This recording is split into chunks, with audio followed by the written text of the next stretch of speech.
Today it feels good to be African. Right here in Kenya, a place we call our home. All of Africa is our home.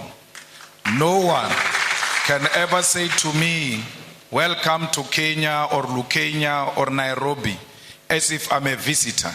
I regard no part of Africa as being foreign to me, because Africa, all of it, belongs to me and I belong to Africa.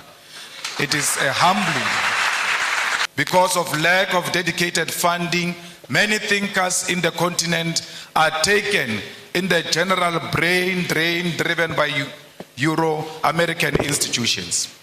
As we have seen over the decades, there is no way Euro-American is going to fund an intellectual project that will see Africa truly become intellectually sovereign. A truly sovereign Africa is a threat to the imperialist establishment that continue to determine the agenda and control of our resources.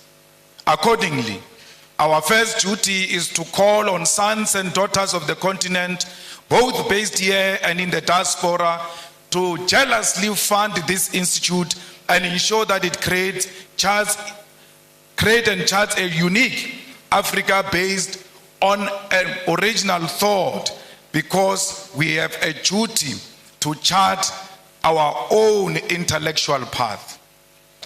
The institute concept of Pan-Africanism include all people of African descent. That is, those in the continent, the Americas, Caribbean islands, Europe, and Asia. This is because wherever they are found, people who look like you and me continue to be treated as an inferior race. When you see a black person, when you see an African person, everywhere else in the continent, in the diaspora, and all over the world, please be kind to African people, for because they are a hated nation. Wherever they are being enslaved, they are being tortured, they are being harassed. No one shows them love. But you, as an African who claim to be a Pan-Africanist, you have a responsibility to show fellow Africans love and care. The image of the African as a black and subhuman was forged through massive and violent enslavement of millions of African people sold in the Americas as properties of white colonial settlers. In the coastal and mainland villages of West Africa, through the gun, the dogs, and the spears, African communities were plundered, captured against their will, and chained like animals. At the ports of Ghana, those chained, naked, and malnourished bodies of men, women, and children were scaled, measured, and sold for gold, silver, or livestock. They were put in those gigantic ships that crossed thousands of kilometers of the massive body of violent and cold waters of the Atlantic Ocean. They will die of disease, starvation, or pure mental illness. Many will be offloaded alive, thrown into the deep waters to ease navigation during the storms of the violent seas. It is on those cold Atlantic Ocean's waters, deep in the bottom of the ocean, that many carcasses of African people, their bones lay rotten in chains and swallowed by the sea. Those who survived and on arrival in the Americas were forced to work in the different plantations of white men. From the voyage ships to the plantation, the image of an inferior African was being constructed through brutal force. Then began the violent colonial conquest for settlement aimed at our natural resources that defined our native continent. And here designed a system of racial segregation, racial humiliation, racial abuse that lasted for many centuries. The colony and the plantation, with the voyage slave ships in the middle, were the perfect technologies of recreating the African, whose only survival in the modern world must always be through wide tutelage, supervision, and approval. The transatlantic slave trade colonial conquest, and colonial rule are responsible for the zombification of the African soul and its intellectual damnification and the psychotic condition where Africa and its people cannot handle their affairs without white supervision. Pan-Africanism is first the recognition of this terrible history, which by all definition remains a world history that has cast the African into a global identity of inferiority amongst people of the world. Pan-Africanism is never forgotten noise of the painful cries of those captured slaves whose black bodies were swallowed by the Atlantic Ocean from the slave ships. It is the agonizing cry from the brutal violence suffered by the black slaves in the sugar, cotton, and corn plantations from Georgia to Sao Paulo. Pan-Africanism is also the anger emanating from the countless defeats suffered by the Patros, the brave soldiers like those of Mau Mau and Bambata rebellion, defeated at the hands of the brutal British colonial forces. It is the intellectual heritage of Marcus Garvey, W.E. Du Bois, Booker T. Washington, Harriet Tubman, Pixley Isaac Aseme, Charlotte Mateke, Winnie Mandela, Kwame Nkrumah, Seiko Tore, Julius Nyerere, Haile Selassie, CLR.A. James, Frantz Fanon, Thomas Sankara, and today our own Prof. Lumumba, together with us, must carry the mantle of the African Pan-Africanist call. Pan-Africanism is a set of ideas written in chains with blood, spear, and the unforgiving guns of the sons and daughters from the Algerian Revolution to the Battle of Kutoko-Naval. It is the one-party state of Africa as a whole, as professed by Marcus Garvey. It is Ami Caesarius' negritude, Kwame Nkrumah's African socialism, Steve Biko's black consciousness, Julius Nyerere, Ujamaa. It is also Mbeki's African Renaissance, all based on forging a unity of African people who are formed by the same history and must seek after common destiny. It is the architectural achievement from the pyramid of Egypt to the cities of Mapungubwe. It is the industrial invasion by Garrett Morgan, traffic lights, Frederick Jones, refrigerated trucks, and Alexandra Miles, automatic elevator doors. It is the cultural movement in jazz, R&B, reggae, funk, blues, kwaito, juju Nigeria, Chimorenga Zimbabwe, Makosa Cameroon, and Benga Kenya. It is the novel Things Fall Apart, The Devil on the Cross, Maru, The Trails of Brother Jeru, Songs of Solomon, and Notes of Native Son. It is the artwork of Gerald Sekoto, Chike Anyako, Oche Okeke, Edmonia Lewis, the religious movement of Bishop Lekhanyane, Manku, and Shembe, the Coptics of Egypt and the Ethiopian Orthodox Christians, as well as Islamic denominations from Tunisia, Nigeria, Kenya, all deserve a place in the rich thinking and knowledge about Africa and its people. First and foremost, the Pan-African call is a call for African unity, not cooperation, collaboration, or coexistence. Many of you confuse the unity of Africa to mean collaboration or cooperation. We don't want to cooperate, we don't want to collaborate, we want to be one, and being one means we must share the same vision and the same direction. Yet many over the past half a century have chosen cooperation, which has given way to neo-colonialism. That is to say, for African leaders to continue colonialism without direct rule by colonialists.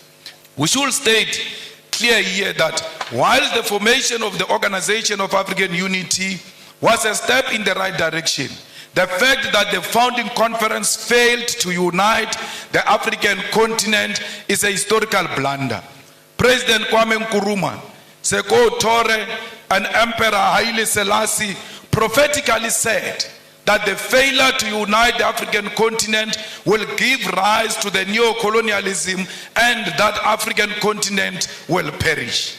We know that we remain visitors in our own continent. We know that our resources benefit Euro-American than our own people. This is despite most African countries gaining independence from colonial rule since 1957. Massive, huge tracts of land, our mineral resources, our animals, our oceans are still owned and controlled by the colonial masters. There are no countries in the entire African continent that have gained full economic emancipation and independence. And this includes Ghana, which was the first to lead the road. Till to date, it can't claim that Africans in Ghana own the means of production. There are 101 British companies listed on the London Stock Exchange that control an identified 1.5 trillion US dollars worth of resources in Africa in just 5 commodities: oil, gold, diamond, coal, and platinum. Many companies do not provide the figures of the resources they control. And majority of these companies that do not tell us what they control and what they own in Africa are found in DRC, because they are the ones who fuel the divisions in DRC. They are the ones who fuel the fight in DRC, and they are stealing the resources of DRC because they know there is no proper accountability for such resources.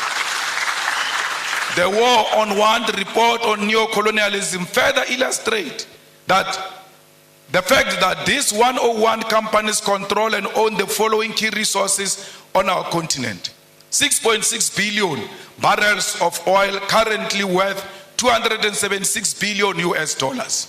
They control 79.5 million ounces of gold, worth 119 billion US dollars. They control 699.3 million carats of diamonds, worth 134 billion of US dollars. 3.6 billion tons of coal, worth 216 billion US dollars. 287 million ounces of platinum, worth 305 billion US dollars. These are the numbers that reflect British neo-colonialism in the African continent. I've not spoken about what French companies are doing. The Portuguese continue to play a significant role in the economy of Mozambique and Angola. The French continue to micromanage all the countries that were their colonies, except the recent liberated zones of Mali and Burkina Faso. The French are brutal, to a point that post-colonialism, they still make certain African countries to pay colonial tax to France. The French are brutal because some of their former colonies, their reserve banks are still in France. They are not in control of their own economy, yet they claim to have an independence. We must fully associate with and support all revolutionary actions of fighters who are removing puppets of French imperialism from political office and power.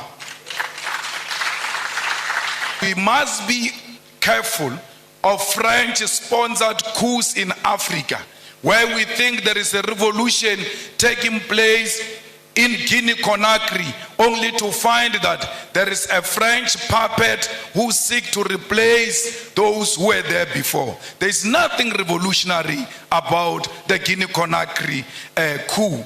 We ought to separate that there can never be a revolutionary coup that reinforces French imperialism on African soil. Anyone who comes into political office under the pretext that they are fighting a French puppet, while knowing they are the French puppet themselves, must be isolated by progressive Pan-Africanists. All French soldiers and military must leave the African continent, and this also should apply to neo-colonial military bases, including the African Command Center of the USA. We don't want the army of America, we don't want the army of France here, we don't want the army of anyone. We want African army on African soil. There is a political trend that is being accepted by African heads of state and government, where one country convenes all 54 heads of African states and government. The United States of America, France, China, Russia, and United Kingdom convene all 54 heads of states and government for a meeting, and they all go following each other like Casey and Jojo as heads of states to listen to one head of state, 51 of them. Sometimes they disrespect them to a point where they put all 54 heads of states of Africa in a school bus to go and listen to one head of state. What happened to these men? Because all of them, majority of them are men. What happened to these fathers who go and bow combined to one man? Even if it's Putin, why would they all follow each other and go and listen to one person? What happened to their dignity and their authority as leadership? They must have leadership qualities to know that Putin is equal to them, that China is equal to their own single country, irrespective of their size, because what matters is sovereignty. And if China recognizes that sovereignty, will respect the president of that sovereign country as an individual. On my way here, we saw how the people here are working the land. We saw that there is no piece of land here that is not being utilized to the benefit of our people. But the question remains, where do these people sell these things? Because they can't consume all of them. Yes, they must produce to feed themselves and feed the whole Kenya and feed the continent and the world. Is the government buying food that is produced fresh from this soil, or do we have companies that are owned by white people in Nairobi who bring finished products into the land that has got products that can be bought directly from our own people? Our leaders like their colonizers more than us. That's why they always seek after anything that looks like colonizers. When we formed the EFF in South Africa, we told them that our organization is not for South Africa. Our organization is for all Africans. And we said this. We said this during xenophobic attacks of our people in South Africa, where people were being attacked because they come from outside South Africa. We chose to side with our people because we're necessitated by the fact that we love ourselves. And if you love yourself, you'll see a person from Tanzania in you. You'll see a person from Nigeria in you, because we are one thing. In one of our cardinal pillars, we said South Africa must engage in massive investment of economic development in Africa. Because if you keep on saying people are coming to South Africa, are looking for jobs, are going to take jobs from us, we can stop this thing of people coming to South Africa. How do you do it? Go and build massive economic development in African countries so that people can stay where they are and they can feed themselves from where they are. No one wants to leave his own home into some strange place. We leave our homes because we are searching for greener pastures. Why is there no train that moves from Cape to Cairo, making sure that trade in Africa and movement of goods and persons is easy? Because if we do that, There's no one who can leave Lusaka to go and stay in South Africa. They can get into a train, go and do what they want to do in South Africa, and come back home and develop their own countries. We must make sure that this Africa is linked together. We must demolish the borders that exist between our countries, because those are not our borders. You cannot worship a border between Tanzania and Kenya and come and sit in this hall and say you are a Pan-Africanist. A Pan-Africanist means the first task is to get rid of colonial borders so that we bring Africa together in practical terms. I don't know if President William Ruto means it, because the things he said during election and the things he's doing now are two different things. I don't know. Because I heard him saying we need to do away with the dollar and build our own currency. But his actions are not speaking to anything of doing away with the dollar. The latest being putting a red carpet for a murderer, a person who killed the Kenyan people, coming into this country, receiving a red carpet and being saluted by our own army. This is not a Kenyan army, it's not a colonialist army. The Kenyan army is a product of the Mau Mau rebellion, and those who killed our people in the Mau Mau rebellion cannot be saluted by the same army of the children of those who were killed during Mau Mau rebellion. We have a duty to stay true to the cause. We have a duty to remind the King and Britain of what they did to us. Indeed, he shows no remorse. He says this was bad, it shouldn't have happened.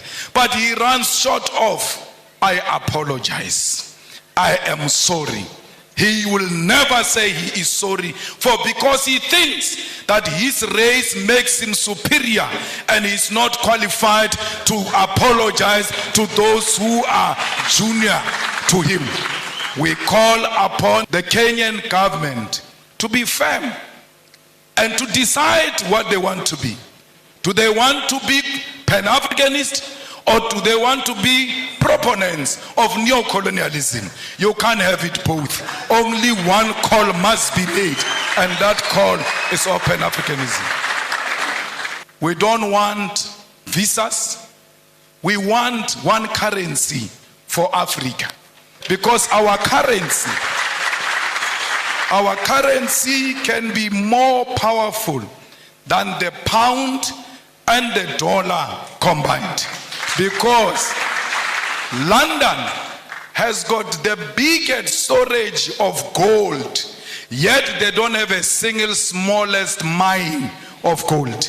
Their economy is based on our minerals, and if we safeguard our minerals and protect them and say out of these minerals we are producing a currency that is going to compete internationally, we stand a good chance.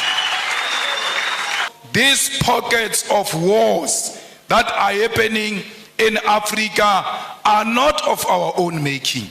They are sponsored wars so that those who continue to steal our resources can do so uninterrupted as we fight amongst ourselves. So we need a military, a common defense system, the African High Command that will ensure the stability and security of Africa. We equally need a binding African court to deal with dictators who only exist in Africa to feed their friends and families. Those people must be prosecuted the African way, because ISIS is not meant to fight any crime, it's meant to pursue political fights. That's why ISIS will not declare a warrant of arrest against Netanyahu, but can declare a warrant of arrest against Putin, who has not bombed a hospital, who has not bombed a refugee camp, who has not declared a war on a certain ethnic group. There is tribalism taking place in DRC. All our leaders have taken a platform to support or to be against this one or that one. They've spoken on Palestine. They've spoken on the war between Russia and Ukraine. But I'm still to hear the stand of President William Ruto about the ongoing war that is not covered by anyone in DRC, where people are fighting over territorial expansion and plunder of resources, and blacks are killing other black people, and we pretend that we don't see. It's important as leaders of states and governments to always condemn violence and war, especially if it's barbaric and informed by tribalism and unjustifiable territorial expansions. Before you can speak about other countries, charity begins at home. Let there be peace in DRC. Without peace in DRC, Kenya will never know peace. Because these rascals are going to learn from those wars in DRC and want to import them into Kenya. In South Africa, they say to us, if you want to be elected, you must declare war on illegal immigrants. And illegal immigrants, they mean Africans. We have refused as the EFF that we will never declare war on any immigrant, illegal or legal. Illegal according to whose law? Because if you are illegal, you should have violated a certain law. Which African law did these people violate when they came to this side of Africa? Because they are still in the same territory of Africa. They are at home when they are in South Africa. If they want to elect us on the basis of xenophobia, they can keep their votes. We are not disparate for votes. We are disparate for the unity of Africa. And that's what we want to achieve in our lifetime. Remove the visas as an immediate step. And I heard Kenya is going to do that by December. Perhaps I must come back here in December unannounced. So to test if indeed President William Ruto means exactly what he said when he said there won't be visas in December. Maybe I must sneak in and test without applying for any visa and just give them the South African passport and say I'm coming home.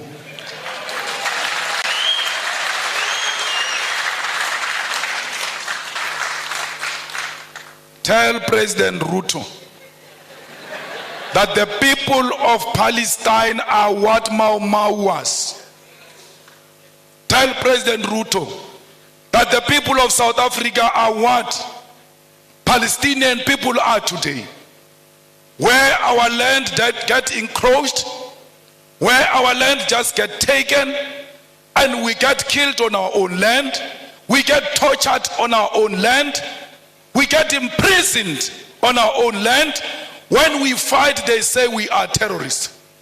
This Nelson Mandela you celebrate, for 27 years, he was in prison because he was a terrorist. What crime did he commit, which the Palestinians are not committing? His crime was to fight for the liberation of the people of South Africa and the oppressed world all over, including the people of Palestine. President Ruto, knowing the history of this country and the history of South Africa, comes and tells us that it's with Israelites. Our war is not on Jewish people.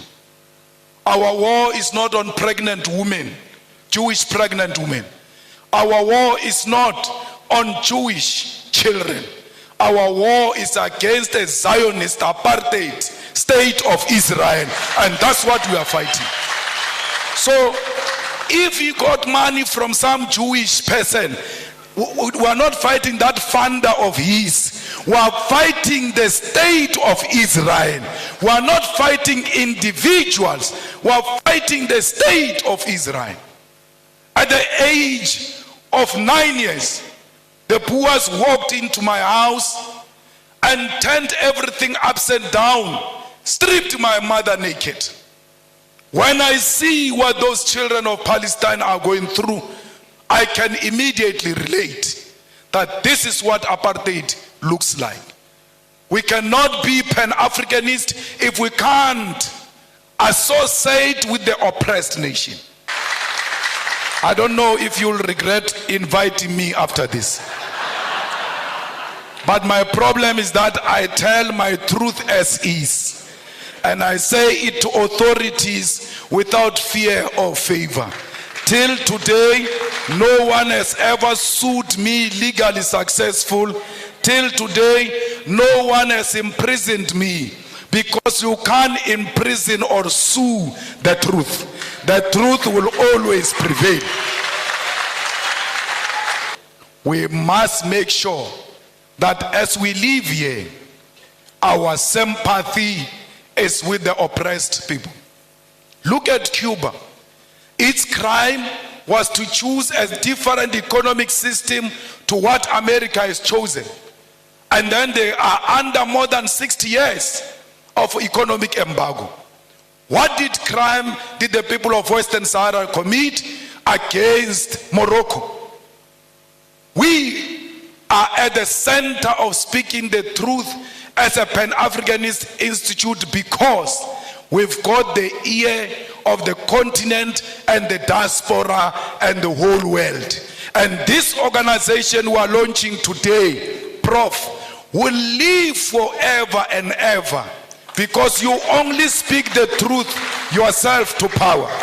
And you always make us politicians to want to check if indeed we are still on the right track.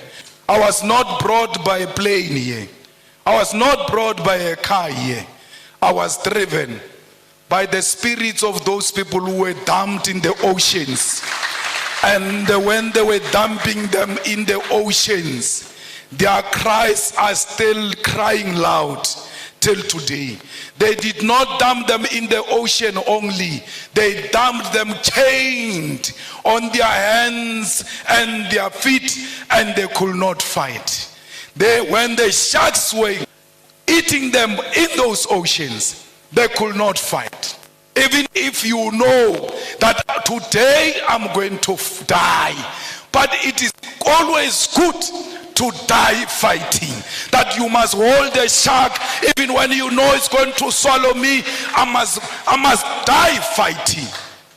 Those people who died in the ocean said to me, you ought to arrive there. For because what you guys are going to start there is that which is going to seek reparations for us. As you leave this place and going back to your home, remember the people who died in the plantation, beaten, treated like dogs.